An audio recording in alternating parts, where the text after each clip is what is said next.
Hey, Crime Salad listeners. Welcome back to another episode of Crime Salad, where we talk true crime. My name is Ashley. And I'm Ricky. And for this week's episode, we would like to give you a warning because the contents may be disturbing to some listeners. This episode does include mentions of rape of a child and other details that may be very disturbing, which they are. You may have heard this story. Maybe you're familiar with it. But it's the story of Josef Fritzl, who was born on April 9th of 1935 in Amstetten, Austria, to parents Josef and Maria.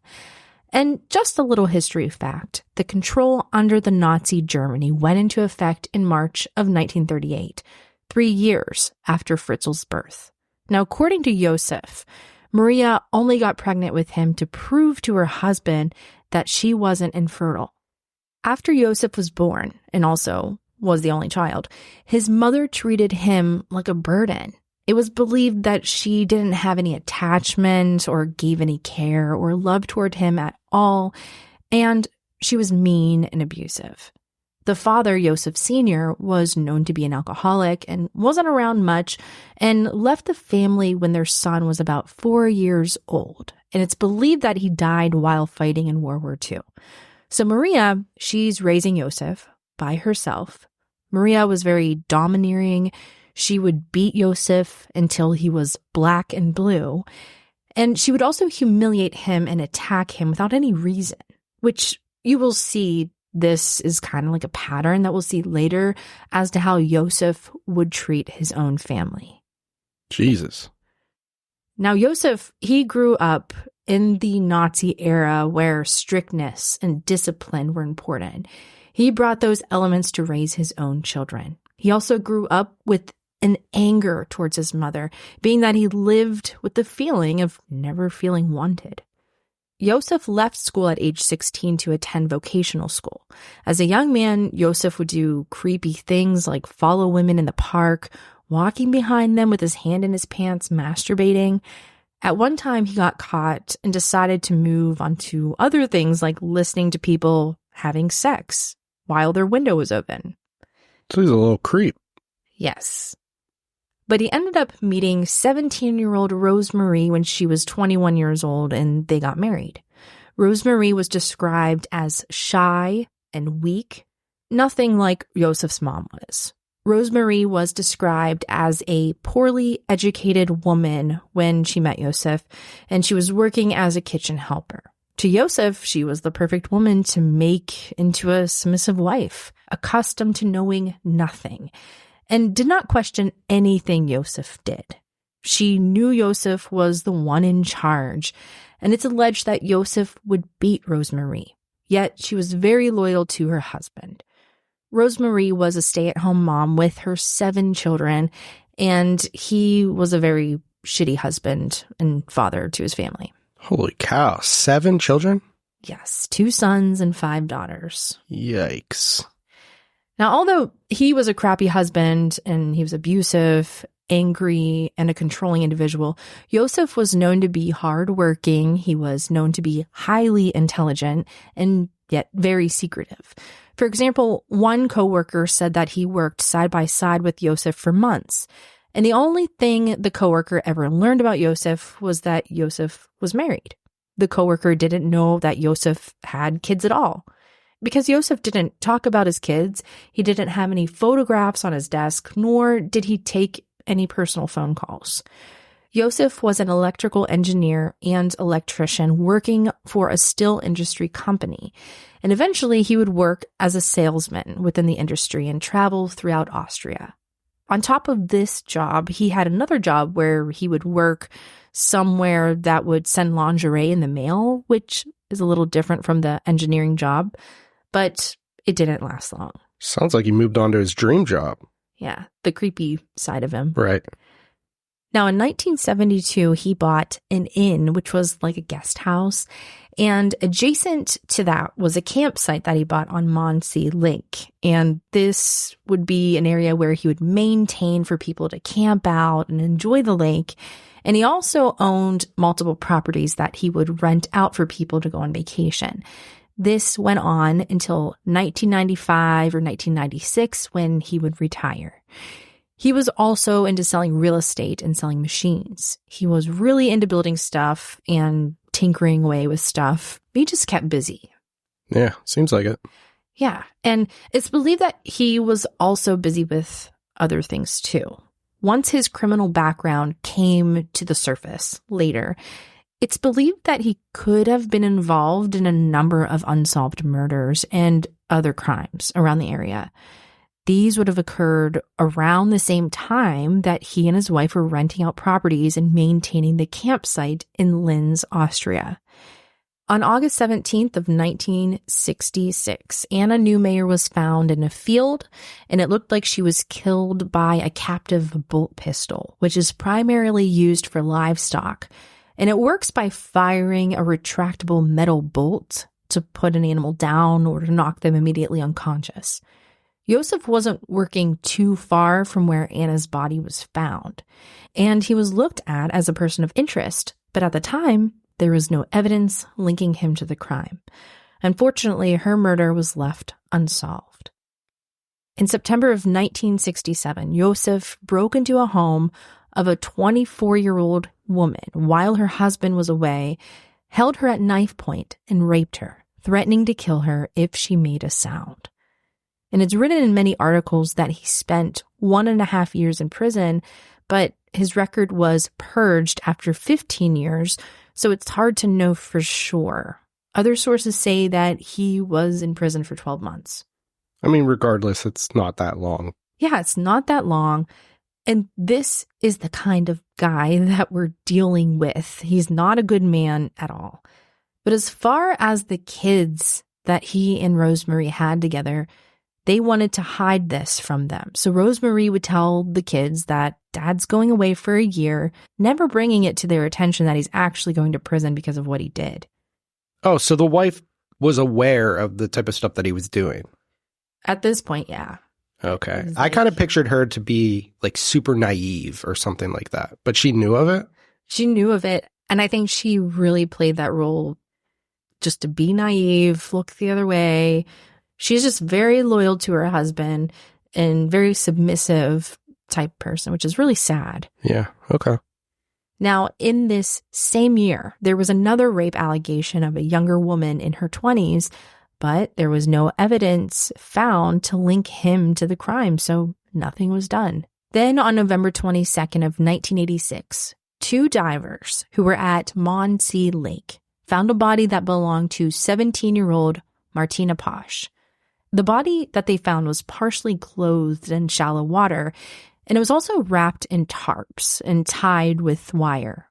An autopsy was done which determined that she was strangled, and she also had injuries to her back as well.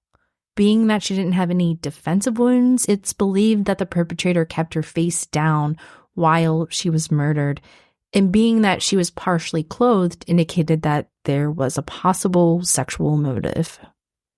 Martina Posch was just 17 years old when her life took a tragic turn in November of 1986. She lived with her mother in a town in Upper Austria. Martina was working as an office clerk at a nearby construction company, which was just a few miles from her home. Now, normally she would catch the 6:42 a.m. bus, but something threw off her usual path on this particular morning. November 12th of 1986, Martina left the house around 6:40 a.m., running towards the bus stop. That day was supposed to be her vacation, but Martina decided to go into work anyway. Her grandfather, who heard her leave, later said that he thought she might have been a bit too late to catch the bus, and from the looks of it, Martina never got on that bus. When Martina didn't meet her boyfriend as planned at 5 p.m. that evening, he called her mom to check in. Worried, Martina's mom called her supervisor only to find out that Martina hadn't shown up for work at all. At that point, law enforcement were contacted and a search began. Martina wasn't found during the search, but sadly her body would be found 10 days later in shallow water at Lake Mondsee. And if you remember, this is the same lake where Josef and his wife own this campground. They own multiple properties, And they actually owned a boarding house right next to the place where Martina's body was found. And on top of that, she looked like his daughter, supposedly. Oh, that's gross. You know, another thing that's crazy about this situation is that this was supposed to be her vacation. So when she didn't show up to work, they were probably like, well, she just didn't come in, whatever. Right. Mm-hmm. So it was probably shrugged off a little bit, at least. Yeah. You know, where maybe they would have been more alarmed. Right. Like she was like, well, you know what? I don't feel like coming in today. I'm supposed to be on vacation. I'm not like whatever. I'm not coming in. Now, there are some who believe that she was targeted by someone that she knew, while others think it could have been Josef or possibly another stranger. Unfortunately, despite the number of different theories and speculation around Martina's case, it's been unsolved for nearly 40 years. Now, one thing I did find out was the tarps that she was wrapped in. They had a defect in them, so when they were investigated, a company who produced those tarps said that when these tarps had a defect, these would have been discounted tarps and sold to an employee. So these would have never been on shelves in the store. And so they interviewed hundreds of people, even one of those people being Josef, but nothing came from it. Oh, so Josef worked at one of those tarp companies? You know what? I couldn't find that exactly because I was looking for it, but... Yeah, it could have been like friend or family or something, but still. But I know that they were looking into him. Yeah. So what's crazy to me, though, is that after every one of these incidents, some people are always pointing to Josef. Like, it paints a picture of who he was as a person. Yeah. And what the community thought of him. He's a creepy guy, and he looks creepy. Have you seen a picture of him? No, I haven't. He kind of reminds me of, like, what the Grinch would look like in real life. Ooh. Like, his eyebrows are kind of, like... like a character. Yeah, but not a nice... Not a good character. Just, like, an evil individual. Like, very Grinch-like. Right. But not like the Grinch. He doesn't turn nice in the end. No, not at all. Spoiler alert. So as we mentioned, Josef and Rosemarie, they had 7 children together. Doris, Rosemarie Jr., Harold, Josef Jr., Gabrielle, Ulrike, which I don't think I'm pronouncing that right, but it's Ulrike, and Elisabeth. Josef, he was very controlling over his 7 children. Like when he would walk into a room, his children would be completely silent. And if they weren't silent, they would be hit. If they forgot to say please and thank you, they would be hit. Josef paid extra attention to Elisabeth's behavior. She had to act more proper than her other siblings, or she'd pay the price. And their mother would never stick up for their children because she, too, was most likely being controlled. And Rosemarie's sister would later say that Rosemarie was, in fact, very controlled and would often be put down, belittled in front of people. And he would make these crude jokes about Rosemarie. And it would be hurtful to watch her go through this, knowing that behind the scenes was probably much worse. It was also known within the family that they weren't having intercourse or anything at all. So it makes you wonder, was having a family just like an image? You know, I'm a family man, like a way to disguise himself or the person that he truly was. Yeah, it really seems like that. And it seems even more apparent once we get like further into the story because it really seems like a cover almost. Yeah, like a front. Like he's just trying to like cover who he really is. Like, oh yeah, I'm this family guy. I have this really good job and I have all these kids and everything's really good. Yeah, that's the vibe I'm getting. Yeah, but he wasn't a very loyal husband at all. He would brag to people saying that he would get mistresses pregnant while he was away on business trips. And he would even tell his wife what he did too. It's almost like he got off on this, like making his wife feel horrible. Yeah, I get that feeling too. Like he just got some sort of like excitement out of this. Or like power or something. Now, as we mentioned, the daughter that was heavily targeted, Elisabeth, she was born on April 6th of 1966. She was the 4th child out of the 7 kids. And when Elisabeth was around 11 or 12 years old, Josef began raping her. Elisabeth didn't tell anyone because she knew no one could overpower her father. And he would continue raping her over the years until she was 42 years old. 42 years old? Yes. Holy cow, like all of that time? It's her whole life. Yeah, it's like all she knew. This guy is a very evil, ruthless man. In 1978, Josef applied for a building permit for an extension with basement on the family's Amstetten home. And this extension took Josef 5 years to complete. And when he was done with it, the inspectors checked everything out and said it looked great. But Josef did not show the inspectors everything. And we'll talk more about that once we, get further into the story. Now, did he design it? Yes, he was a builder. He was like this engineer type guy. He liked to build things and...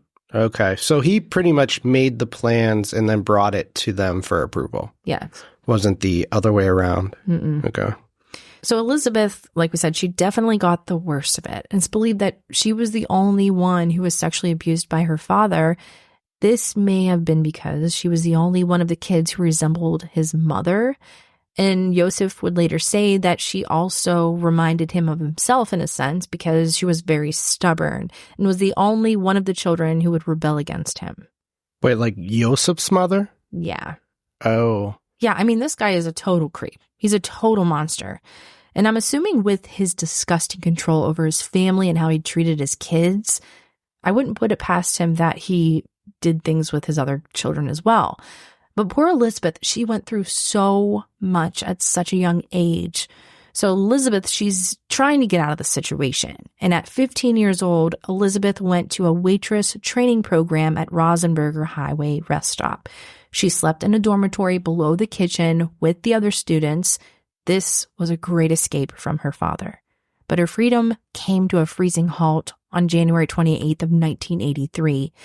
So Elisabeth, who was 16 years old now, she had ran away from home and she went to Vienna, where she was staying with a friend from work. And after 3 weeks, she was found by the police and she was returned home.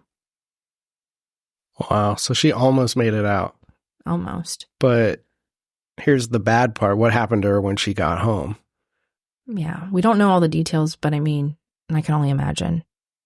Now, Elisabeth, she told herself that she would stick it out until her waitress training program was over. Then she'd be free. The waitress program ended in the summer of 1984, and Elisabeth was offered a job in Linz. This was a moment where she felt like she was finally going to get away from her father. August of 1984, Elisabeth turned 18. So at 18, couldn't she just leave? Well, the legal age of adulthood in Austria was 19 years old, and it wasn't lowered to 18 until 2001 in Austria. So she was approaching adulthood. She was soon on her way out. Yeah, just one more year.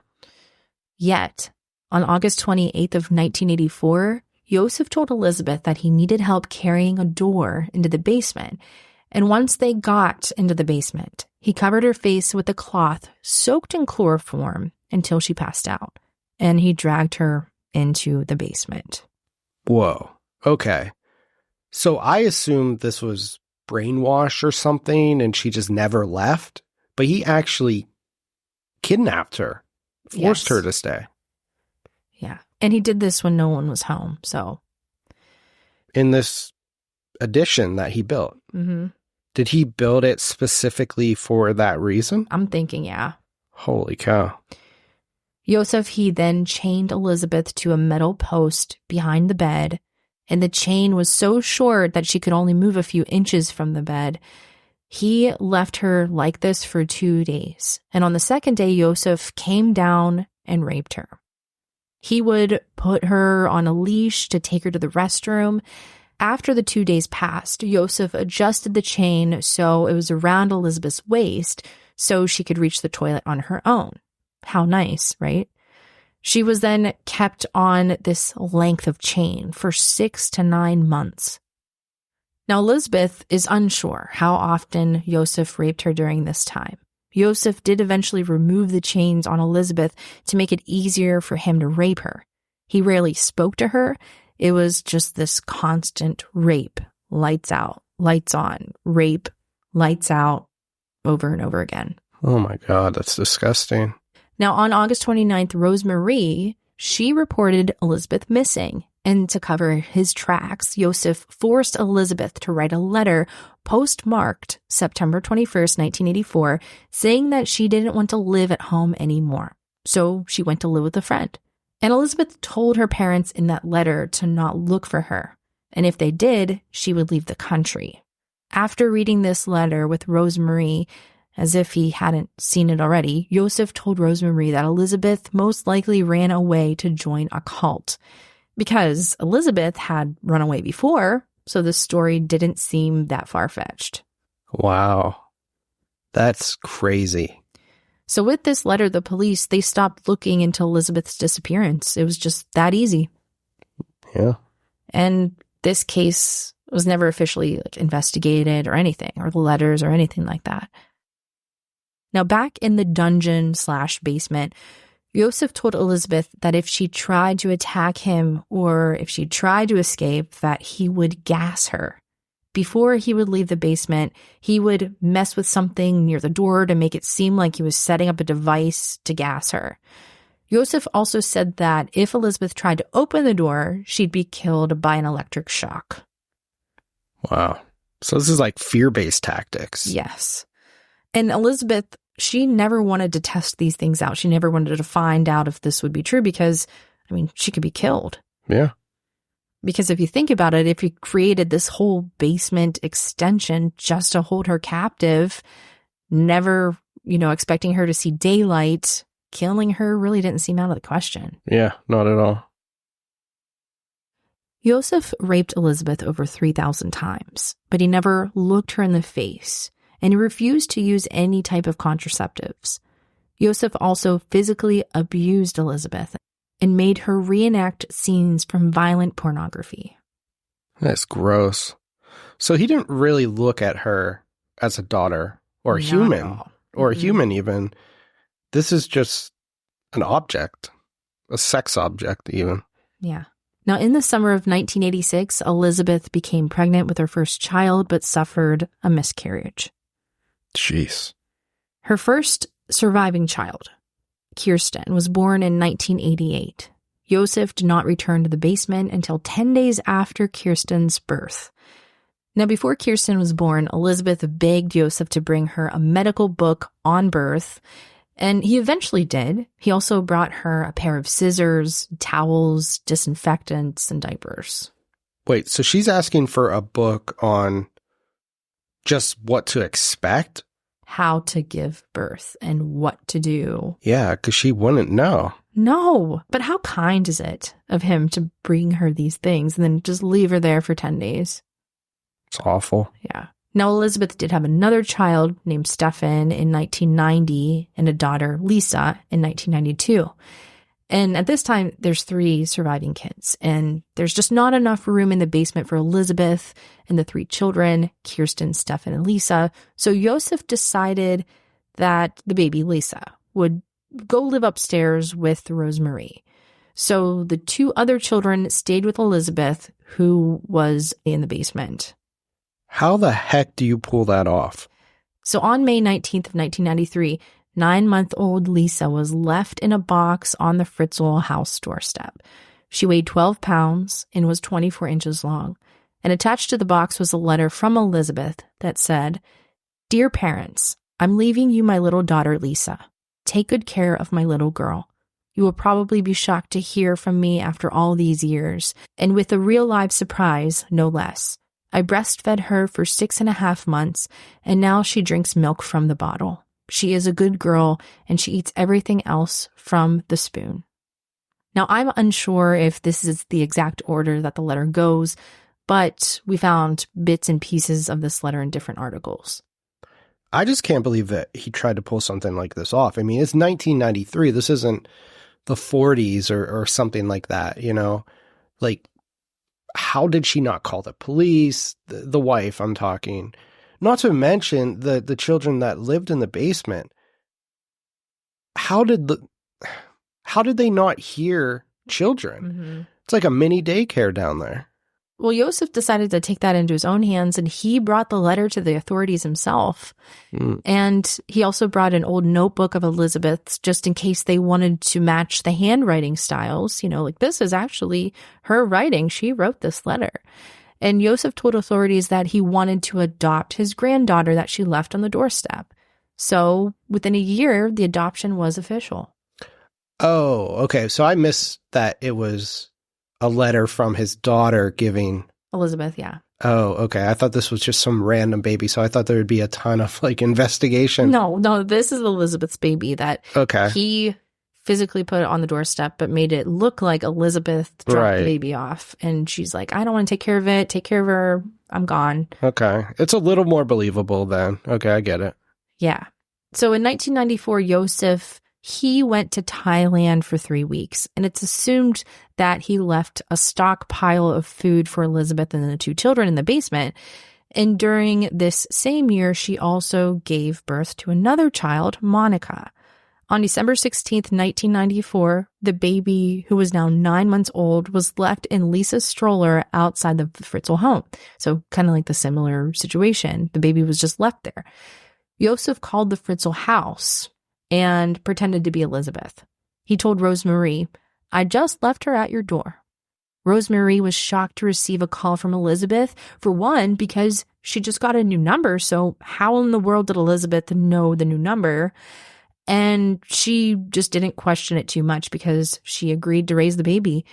Now, there's another source that says Josef used a voice recording of Elisabeth saying, I just left her at your door, and played that over the phone, but I'm not sure which story is correct. Okay. I was wondering if he was putting on like a girl voice or if he found like someone to like, talk. Like, is she that naive to be like, well, hold on, this is you, Josef, you know? Yeah. Honestly, though, it doesn't seem like it was that hard for him to control the narrative at the house. No. He had complete control of the household, complete control of his wife. It's crazy to me. Elisabeth gave birth to 2 more children who were actually twins, Alexander and Michael, born in 1996. And right after birth, Michael had breathing difficulties and was turning blue. So Elisabeth begged Josef to seek medical attention, but he said, what will be, will be. And Michael passed away within a few days. And Josef incinerated Michael's body in the furnace, then spread the ashes in the garden. Holy cow. And as for the other twin, Alexander, he was sent to live upstairs with the Fritzls. So there's 4 kids living upstairs now. Yes. Mm-hmm. Now there's 2 kids still living downstairs. It makes you wonder why he chose, just like in his own family, he chose to abuse 1 kid out of, 7 of them or something like that.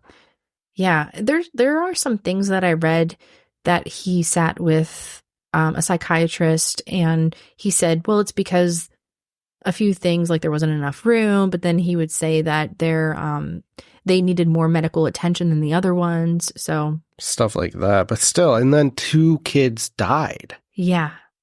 Elisabeth would have one last child named Felix, who was born on December 16th of 2002.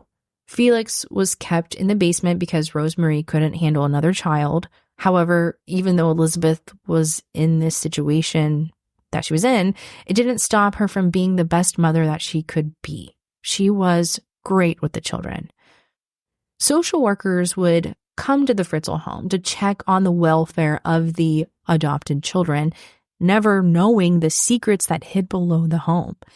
The social workers found nothing suspicious, and they even wrote that the Fritzls are very loving with their children. Josef was much nicer to the upstairs children than he was with his own children, who he had years prior with Rosemarie. These kids were given encouragement, and they were even allowed to take gymnastics and music lessons. So they're living like this normal life. It just makes me wonder what type of mental state he was in that he was able to justify this type of behavior and the choices that he made. For years, too. Like, this is 2002. She just had her last child. Now, Josef was really nice to the adopted children who were living upstairs with them. However, he was not nice at all to the downstairs children. He would punish them by turning the lights off, so they would be living in complete darkness. He would withhold food, and he would actually show them pictures of the upstairs children living a normal life, playing outside, doing gymnastics and things like that. Almost like rubbing it in their face. Like, look what they get to do. That's so cruel. And the Fritzls, they weren't the only ones living in this house, on this property.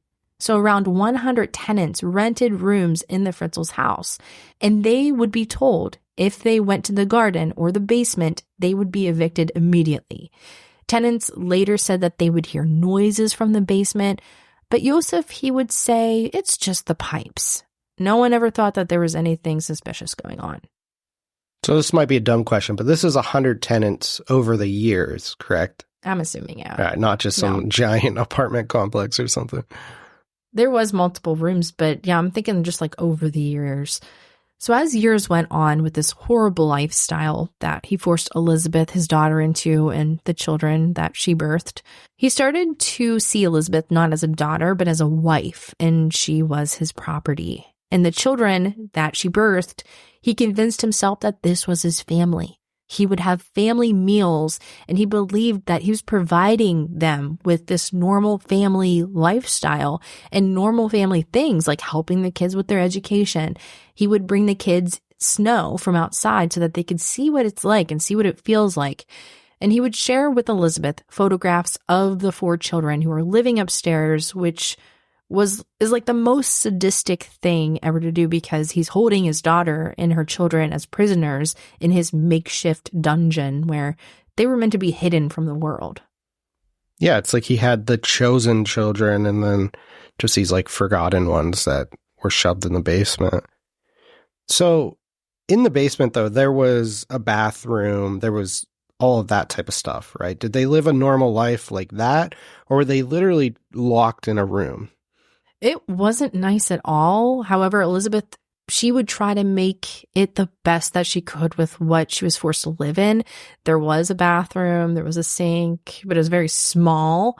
And the extension that was built in the basement, it was more like a dungeon, really. It was 5.5 feet high. So like if you're 5 foot, it's like right there.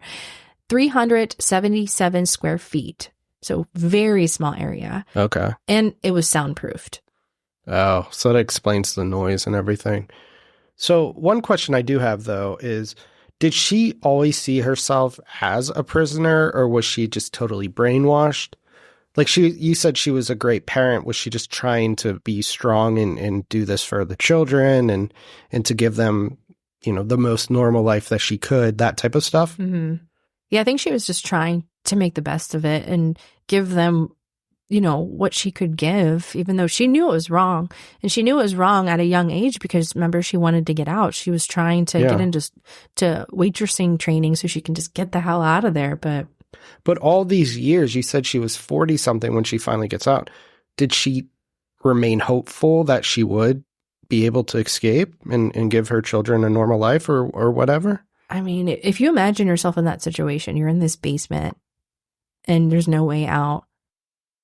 It had to have crossed her mind that she could have died there. Yeah. Like, how else are you going to get out if you're threatened that you're going to get gassed or, you know, like, what is this guy capable of? He rapes her every day, multiple times. And it's just like, you're helpless. Like, this is it. Mm-hmm. Now, this extension of the dungeon basement area, it actually had 5 different rooms and 8 doors. And to get to this hidden dungeon door, you had to actually go through 5 different rooms and 8 doors. The door to the dungeon was hidden behind shelves, and it was only 3 foot 3 inches tall. The dungeon door was really 2 doors. A concrete reinforced metal door that weighed 661 pounds, and another steel door. There were locks on the dungeon door that could only be opened with a special code and a remote. Wow. So it's pretty sophisticated. Yeah. Now, once you got through the dungeon door, you would enter a narrow hallway that led to the single dungeon room. The dungeon room had a shower, sink, toilet, and a hot plate. There was absolutely no windows, so during the summer months, it would be extremely hot. However, because Josef was wanting to make a more comfortable space, he was kind enough to let them have a television. He would come down every 3 days or so to bring some food and also to rape Elisabeth, where she would become pregnant at least 9 different times. So 7 living children, 2 who passed away. Elisabeth and her children, Kirsten, Stefan, and Felix, they spent years living in this basement, completely hidden from the world. Kirsten, Elisabeth's firstborn, came into the world in 1988, followed by Stefan in 1990 and Felix much later in 2002. So these children grew up knowing nothing beyond the confines of that basement. They never felt grass beneath their feet. They never breathed fresh air or experienced the joy of playing with other children. And the only connection to the outside world was through a TV, which gave them a small, distant glimpse of what life was actually like beyond those walls. By the time Felix was born, Kirsten and Stefan were already 14 and 12 years old, having spent their entire lives in that dark, hidden place that was covered in mold and infested with rats. So for a lot of this episode, I've listened and I thought the wife knew what was going on. At least, like, maybe she was naive to it. But now hearing how it was designed and how the layout actually was in the basement, I don't think she did. No. She might have questioned, like, why are you always going down there? Like, what's down there? But she would never question because hell would be raised if she even asked. Yeah, exactly. Now, fast forward a few years to the night of April 18th of 2008. Kirsten, who was now 19 years old, her health was deteriorating. And Elisabeth, she begged Josef to take her to the hospital, and he finally caved. He said that he would take her the following morning. He couldn't carry Kirsten on her own. Remember, she's 19 years old. So he had 42-year-old Elisabeth helping him. And this was Elisabeth's first time seeing the light of day for nearly 24 years. And it was Kirsten's first time ever. After Kirsten was outside, Elisabeth was forced back into the dungeon while Josef called an ambulance. Now, when Kirsten arrived at the hospital, the staff knew something wasn't right. At 10:37 a.m., the hospital called the police about a mysterious female person. The female, aka Kirsten, was unresponsive, in critical condition, and had been severely neglected. The staff questioned Josef on how he knew this girl. Josef made up a story about how he found the girl in a stairwell. Right. I mean, he got away with his stories for how long, so why not believe him? Mm-hmm. Now, Kirsten was actually carrying a note from her mother, Elisabeth, that she needed medical attention, and the hospital said that they needed to hear from the mother to understand more about the girl's medical history. So police, they started looking back into Elisabeth's missing persons case, and Josef told the police about the cult that she, ran away from home. She went to this cult, and he also gave them a letter that he got from Elisabeth in January of 2008. And this letter said that her son Felix was sick and had epileptic seizures and symptoms of paralysis, but recovered. The letter also said Kirsten had health problems, including circulatory symptoms and stabbing chest pains. The letter said Elisabeth, Stefan, and Felix would come home soon. The letter was postmarked from a town around 45 minutes away. So the police, they went to that town to see if any doctors treated Kirsten, but of course, no one knew who this person was. And police, they got in contact with an expert in cults, and they showed this guy the first letter from 1984 and the note that Kirsten was carrying when Josef found her.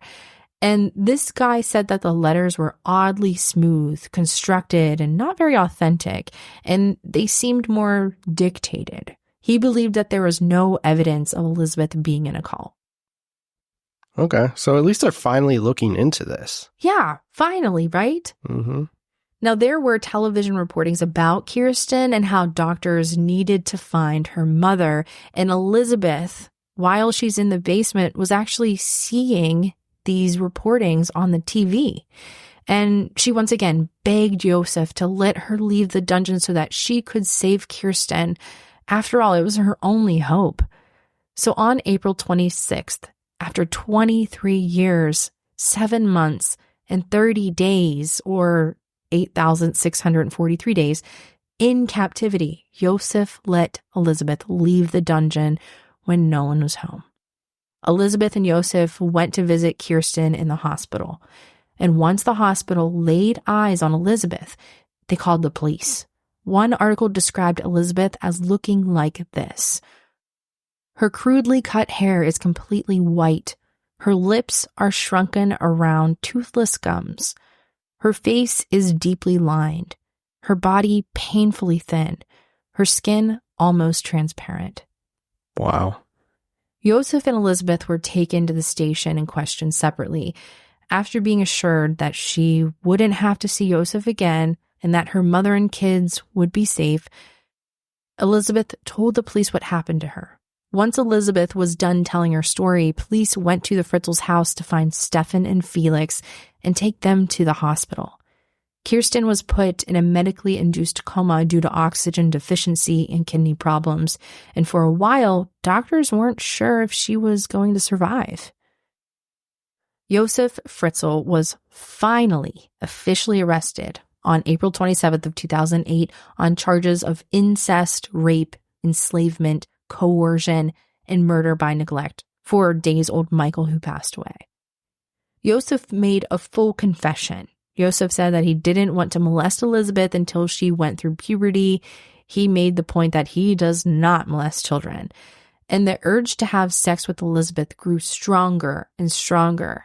He admitted that he knew Elisabeth didn't want to have sex with her father, but the urge to finally be able to taste the forbidden fruit was too strong, he said. And he later says that the sex with Elisabeth eventually became consensual. This dude is sick. He talked about how when Elisabeth entered puberty, she stopped listening to him. She started drinking and smoking and running away, and that's why he had created the dungeon. He needed to create a place where he could protect her from the outside world. Protect her? More like control her. Yeah, here's his direct quote. It must have been 1981 or 1982 when I started to turn a room in my cellar into a cell. I brought in a heavy dwarf steel and concrete and equipped it with a remote-controlled electrical motor which would only open it after a numeric code was entered. I isolated the whole bunker to become soundproof. I installed a wash basin, a toilet, a bed, a cooker, and a refrigerator. Electricity and light were already installed. Perhaps someone noticed the construction works, but it would not have made any difference whether they did or not. The cellar of my house belonged to me and me alone. It was my kingdom, to which I only had access to. Everyone who lived there knew that. My wife, my children, my lodgers, and no one would have dared to enter my realm or even ask me what I was doing down there. I told everyone that my office was down there full of private files that were my business alone, and that was enough. Everyone adhered to my rules. Now, Josef said that he thought about letting Elisabeth go after a few weeks, but he was afraid of getting arrested. He admitted that he wanted to have children with Elisabeth. He wanted to have a proper family with a good wife and a couple kids. Josef refused to let Elisabeth use contraceptives because he knew that if Elisabeth had children with her father, she would be unattractive to all other men. She would also always have to be with her father. Josef believed that he provided for his cellar family. He talked about how he brought flowers to Elisabeth and toys and books for the children. He would watch a movie with the kids while Elisabeth prepared food. They would even sit at the table together to eat. He talked about how he gave Elisabeth a washing machine at the end of 2002 so she didn't have to hand wash the clothes anymore. Wow, true hero. Josef talked about how he always put a time lock on the door so that if he didn't come down after a certain period of time, like if he died, the door would open. That way, the 3 kids and Elisabeth could escape. Right. A psychiatric assessment was performed prior to the trial to make sure that Josef was mentally fit to stand trial. And during the meetings with a psychiatrist, Josef said that he locked his mother in a room at the top of his house and bricked over a window so she couldn't see daylight. It's alleged that he kept her there for 21 years until she died. The psychiatrist believes that due to Josef's childhood, he was susceptible to an emotional handicap. He felt that he needed to possess an entire human being. Josef locked up Elisabeth, his daughter, because he had the need to control someone like his mother had controlled him. And he picked Elisabeth because she showed resistance towards him. The assessment found that Josef knew what he was doing for all of those years. He was diagnosed with a severe combined personality disorder and a serious sexual disorder. Yet he was found to be sane enough to stand trial, and the psychiatrist recommended Josef be in a psychiatric institution for the rest of his life. Josef's trial began on March 16th of 2009. He pleaded guilty to all counts except murder and enslavement. The defense attorney stated that Josef was protecting his daughter by keeping her in the cellar, and he was a caring father who brought things downstairs for his family, like a Christmas tree. Okay, dude's delusional. Now, Elisabeth pre-recorded her testimony so she wouldn't have to face her father, Josef, in person, but she snuck into the courtroom in disguise. After Josef saw Elisabeth in person, and after watching her 11 hours of testimony, he decided to change his plea to guilty on all counts. On March 19th of 2009, 73-year-old Josef was sentenced to life in prison with eligibility for parole after 15 years at a psychiatric institution. I mean, he's 73 years old. He got away with this for his entire life. Yeah. Now, the whole family, except Kirsten, went to a special psychiatric clinic in Austria, and there was a specialist team of doctors and therapists, including psychiatrists, neurologists, psychotherapists, speech therapists, and physical therapists to help them get back to somewhat of a normal life. And the family worked on getting used to the sunlight and having the space to roam. They were given their own separate rooms, personal belongings, and toys to restore their spatial orientation. Kirsten was transferred to the clinic when she was well enough in June of 2008. So that's why she didn't go, because she was still in the hospital. Now, Elisabeth and the downstairs kids were extremely pale. And Stefan, he wasn't even able to walk properly because he was actually taller than the dungeon, being that the dungeon ceiling was only a little over 5 feet. Wow. The upstairs family and the downstairs family were reunited, and the upstairs children had to undergo treatment for anger and resentment. They struggled with knowing that they were picked to live upstairs. DNA test confirmed that the 6 children were Josef's, and Rosemary filed divorce. Well, about time. Now, the family, they eventually moved to a hideaway home in early of 2009, but they actually moved back to the clinic for the duration of the trial after a photographer broke into the house to photograph Elisabeth. That's disgusting. Yeah, who in the world would do that after everything the family has been through? Elisabeth, it's just... Such an invasion of privacy. And for what, a little paycheck? Now, in 2013, the cellar of the Fritzl home was filled with concrete, so no more dungeon. The house was put up for sale, but no one bought it until 2016, and it was turned into apartments. Josef is in prison, and he changed his last name to Meroff. He shows no remorse, and it is rumored that he has dementia, and he is kept in solitary confinement. Elisabeth and her children relocated to a secluded countryside village in Austria, referred to only as Village X. Their 2-story house is under constant video surveillance and is protected by a team of bodyguards.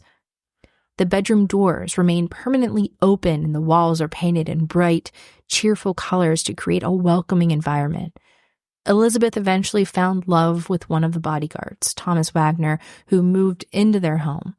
To safeguard their privacy and start fresh, Elisabeth and her children were given new identities.